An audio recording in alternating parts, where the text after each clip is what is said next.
Bhushan jewellers, अनमोल रिश्तों के लिए। ही दुखद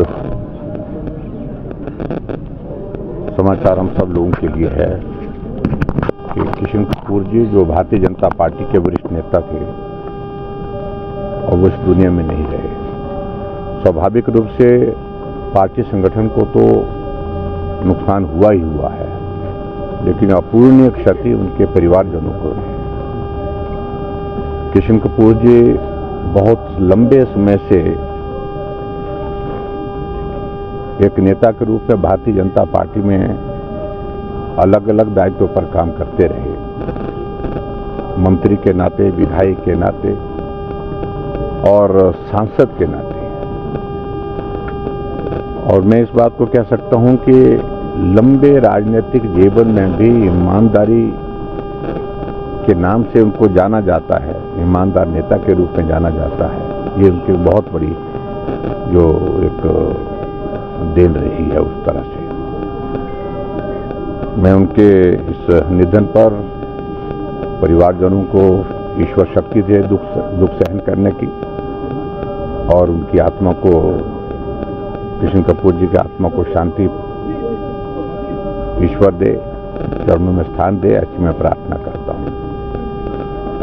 और निश्चित रूप से इस बात को मैं कह सकता हूं कि किशन कपूर ने जिस प्रकार से अपनी सेवाएं राजनीतिक क्षेत्र में काम करते हुए दी है, और एक गद्दी कम्युनिटी के नेता के रूप में उन्हें एक अपनी पहचान हासिल की, और लेकिन उसके बाद प्रदेश के एक बड़े नेता के नाते भी उन्होंने जो है अपना कद बढ़ाया।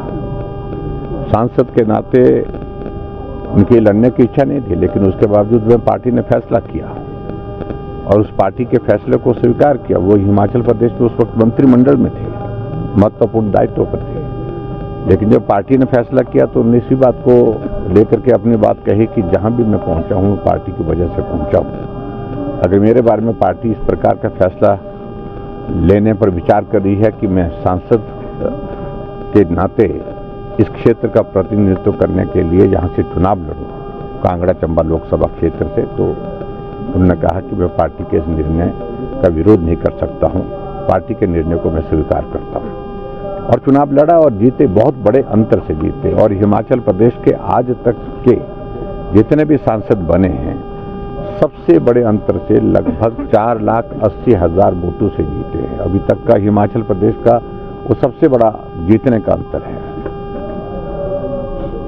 और उसके बाद स्वास्थ्य में गिरावट आई, परिवारजनों ने बहुत प्रयत्न किए, अपनी ओर से हर संभव जो उनके इलाज के लिए जो कर सकते थे वो करने की कोशिश हुई, लेकिन उसके बावजूद उनको नहीं बचा पाए। मैं पिछले दिनों चंडीगढ़ में पीजीआई में किसी निजी कार्य के सिलसिले में गया था, तो पीजीआई में मुझे डॉक्टर ने जब सूचना दी कि किशन कपूर जी भी एडमिट है, तो मैं सहज रूप से वहां पर, जहां पर एडमिट थे, वहां गया।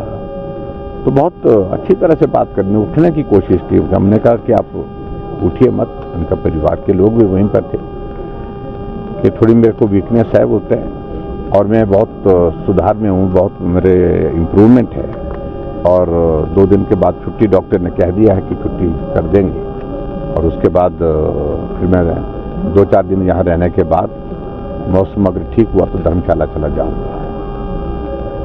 लेकिन आज हमें इस बात को लेकर के बहुत दुख है कि धर्मशाला तो आए, लेकिन जिस रूप में वो आना चाहते थे उस रूप में नहीं आ पाए। ये परिवारजनों के लिए भी दुख का विषय है, हम सब लोगों के लिए भी दुख का विषय है। मैं ईश्वर से यही प्रार्थना करता हूं कि उनकी आत्मा को अपने चरणों में स्थान दे,